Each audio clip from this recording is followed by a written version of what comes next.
All right. So the last talk of this session is going to be a short paper on seamless scope-safe metaprogramming through polymorphic subtype inference. And our speaker is Cunyuan.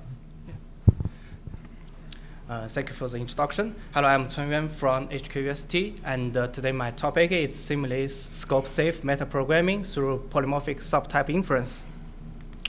So why is scope safety important? Because metaprogrammers need to manipulate all kinds of code fragments, and some of them are open, which means they may contain free unbound variables, and metaprogrammers must be very careful to make sure that all variables are bound correctly. If we try to execute an open code fragment, it can lead to runtime errors. So static verification is strongly required, and it can be done via type systems. However, existing works generally introduces some unnecessary burden on metaprogrammers. And here we have two examples. The first one is environment classifiers, which is also mentioned in previous talk. And since it is implemented in OCaml, so we have ML-style type inference, which is very good. But next, we don't have implicit subtyping support in MetaOCaml, which means that we need to encode a partial order relation between two classifiers to show one classifier covers more than the other one. And we also need to upcast them explicitly when necessary. On the other hand, contextual types, here we use squid as an example. And the squid is implemented in Scala 2. And we do have implicit subtyping this time, but due to the local type inference, we also have some annotation burdens. So our contribution is to combine Boolean algebraic subtyping and the first-class polymorphism type inference to alleviate these unnecessary burdens we just mentioned above. Boolean algebraic subtyping allows us to encode scope requirements as unions of types, while the first-class polymorphism type inference provide a flexible form of polymorphic subtyping. So let's look at the Boolean algebraic subtyping first. So in Boolean algebraic subtyping, we have union and intersection types, negation types, top and bottom to form a Boolean algebraic lattice. So union and intersection types are already adopted in some languages like TypeScript, and we have two type constructor, union and intersection, and the following subtyping relations. As for negation types, if tau here is a concrete type, we can see that negation tau means some types that are not tau. We will see a concrete example later. Traditionally, we avoid introduce subtyping in ML-style type inference due to the complexity, but this is addressed by algebraic subtyping by Stephen Dolan, but we still have some restrictions here. Unions could occur only in positive positions and similar to intersections, but these are removed in our systems, so we can have a function foo like this. So here, case is a syntax sugar for creating a lambda function and do the pattern matching on the unique parameter. So we can see that here, if the parameter is 0, then we return true. Otherwise, we return x itself. And we can see the type of the parameter is either 0 or some other type A, which is not 0. Here, 0 is a concrete type, so negation 0 means types that are not 0. And we can achieve this because we can rewrite a ambiguous subtyping constraint like this into this one according to the Boolean algebraic rules. Okay, the next one is first-class polymorphism. So in our system, polymorphic types can be deduced automatically in many cases. Here's an example. So in the function foo, we pass id to the function f and then pass true to f. And in the type of function f, we can see that it can accept a value which has type for all a to a, and the type true. To achieve this, we need to prevent local polymorphic type variables from leaking out of their polymorphic scope. So in our system, we adopt a level-based approach, and the prevention is done by subtype extrusion. And here is a concrete example. So in our system, we never guess a polymorphic parameter. So here f must be monomorphic. And since we annotate G with a for type, so G is at a higher level, and F is at a lower level. So here we can see that we are leaking type variable A to the lower level type F. And here we use these double question marks to indicate where the extrusions happen. So A is extruded to make sure they will not leak. And for extruded variable, if, for example, double question mark A, if it's in a positive position, then it is equivalent to top. And if it is in a negative position, it is equivalent to bottom. So here, the type of F is equivalent to top to bottom. But this is not what we exactly want, so we can use a higher ranked polymorphic type to prevent the extrusion. So we can annotate F with a polymorphic type, and now F is as polymorphic as G, so the extrusion will not happen again. So let's see how to make use of them in the context of metaprogramming. So in metaprogramming, we need to manipulate all kinds of AST nodes to construct programs like this one. But this is actually very tedious, so instead we want to use coded code templates to present these next stage code fragments. So in our system, we code the next stage keywords and the global identifiers that will be part of the output of code generation inspired by the environment classifiers. So here are some examples. So in the first one, we can see we use this backtick to present code. So here we code the next stage int literal 42, and when we are moving it to the current stage, it will generate code 42 for us. And in the second example, we also code the arrow plus and int literal 1, and it will yield an increase function for us. Notice that x is a current stage variable that holds next stage variables, and the x0 is a fresh name, so we can ensure the hygiene of the generated code. And we can also put some current stage expressions in the body of the coded abstraction and let bindings, so they can be executed immediately. So here we can see that even though we have a light binding here, it will not show in the generated code. And for the stage code types, we follow the approach of contextual type. And here we have the code type. It has two type parameters. The first one indicates the type of the coded term, and the second one indicates the context requirement. And here are some examples. For the coded term type, they are very trivial, so let's just focus on the context requirement. In the first example, X is bound, so actually this term is closed. So we use this bottom type to indicate a term is closed. And in the second example, we can see that here X now is free variable, so we use a scolum to indicate to indicate that a scolum is a special type of variables that are too polymorphic to make any assumption on it. So if we are trying to solve a constraint like alpha is less than bottom or alpha is less than int, it will fail immediately. And in the last case, if we have multiple free variables, we use these union constructors to bring all scolums together. And finally, we have this run function to execute the stage code. Notice that the run function requires that a code must be closed. So far, we have not introduced how to ensure a given variable is bound in a given term. So here we use this simple example x plus y to illustrate it. We assume that the outer context is at level n, and when we are entering a coded abstraction, we move to the next level. So in the body of this coded abstraction, the level is at n plus 1.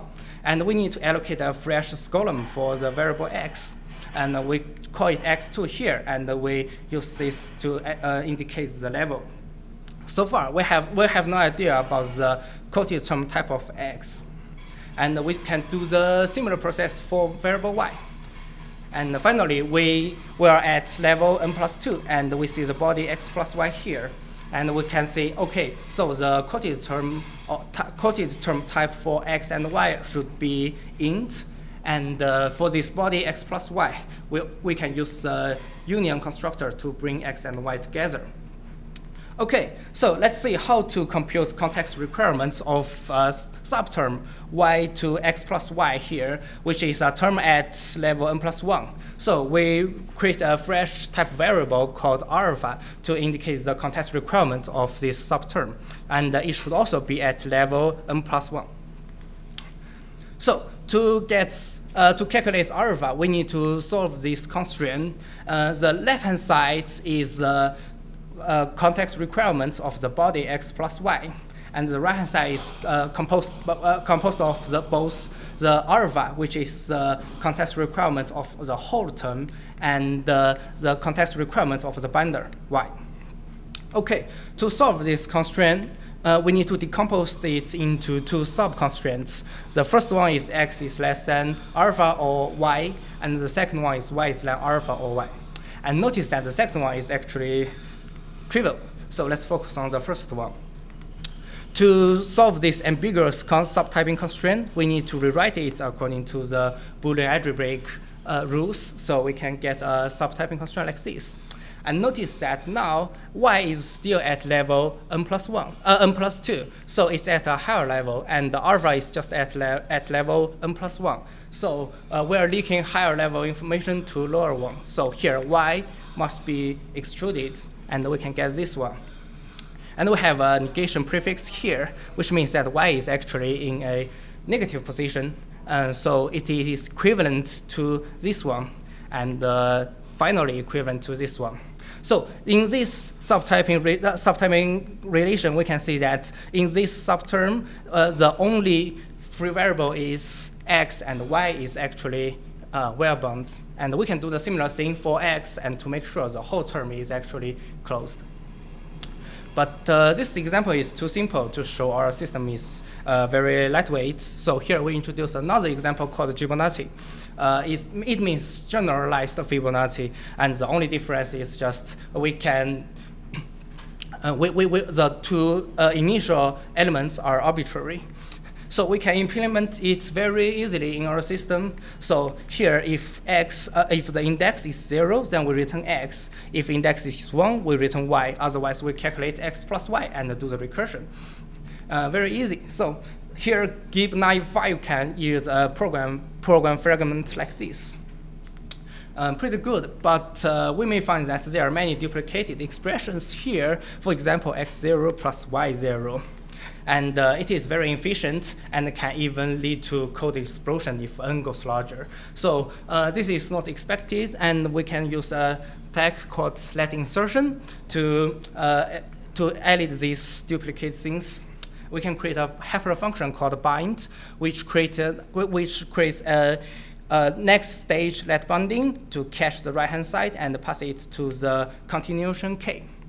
And here, k must be annotated as a polymorphic type, because here x is at a higher level, and if we do not annotate k, it will leak into the lower level type of k. So we can rewrite the body function, and here off is a syntax trigger for function application to avoid redundant parentheses. And since here now, because body is polymorphically recursive, so we need the for type annotation. We also have two implementations in the other two systems, and as expected, in invariant classifiers, we need this hyperfunction to upcast a classifier, and also need some other type constructors. And in contextual types, we can see that we have lots of unnecessary type annotations like this int. So all these things can be removed in our system, and we can have a very simple and elegant implementation here. And for the future work, because it's a short paper, we have not fully formalize our system, especially we have not introduced multiple references. We can guarantee that even though we have multiple references, we can still next stage variable by using multiple references. We can also prevent them from being executing. And we also can, since we follow the contextual type approach, we can also support analytic style crossing code, and it will require some GDT reasoning. And we also try to combine it with another work by our lab called Ultimate Conditional Syntax, which will be presented this Friday. And that's all. Thank you for listening.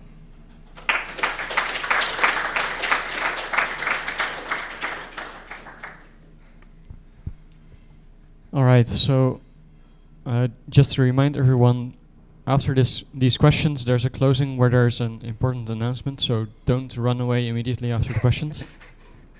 And with that, let's start the questions.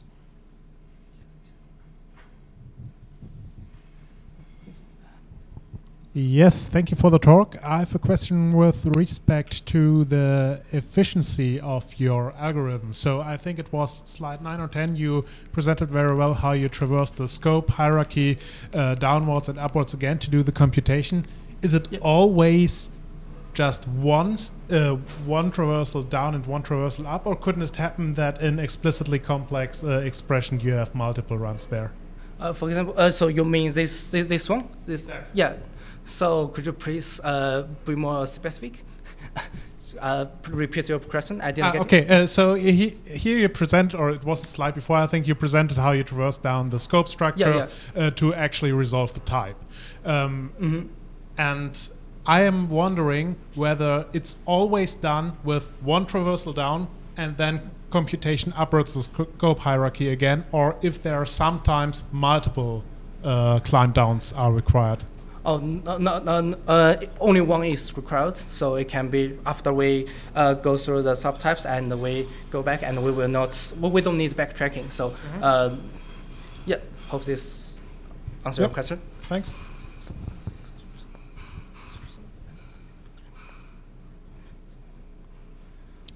More questions?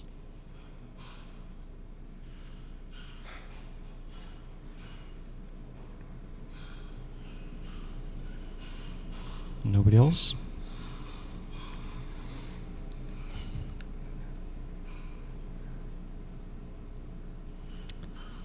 I'm really impressed by how much you managed to compress into a short paper and into a short talk.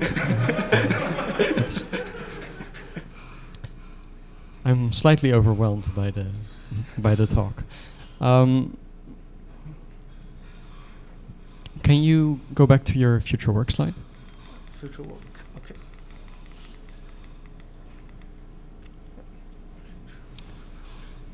Yeah, so how do I phrase this?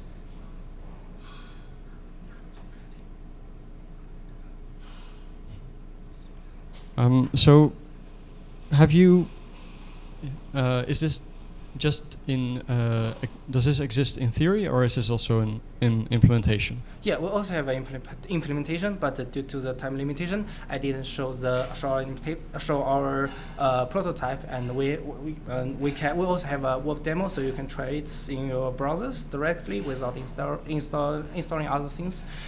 So maybe you can refer to our paper to find the link. Ah, well, that's good to know. Yeah. All right. Maybe directly related to that, do you have several, can you apply this to several languages? Yes, I think the basic infrastructure is just Boolean algebraic subtyping and the first-class polymorphism. If you can support this in your languages, so I think it is very easy to implement such a system. We have implementation only in a few codes. I think it should not be difficult.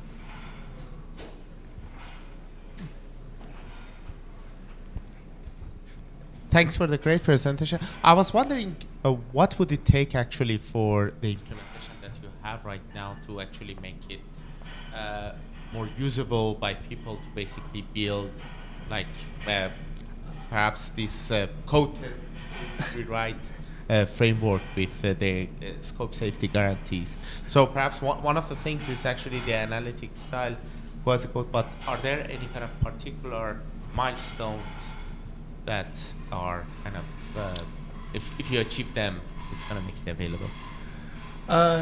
Yes, thank you for the question. So for the first question, so I think it's because Boolean algebraic subtyping and first-class polymorphism is already implemented in our lab's language called ML scripts. So what we need to do is to just to add the parser to parse the corresponding code, and actually the following things can be done via built-in types. For example, we can see we can create a function to create quoted abstractions, which can be done via built-in types.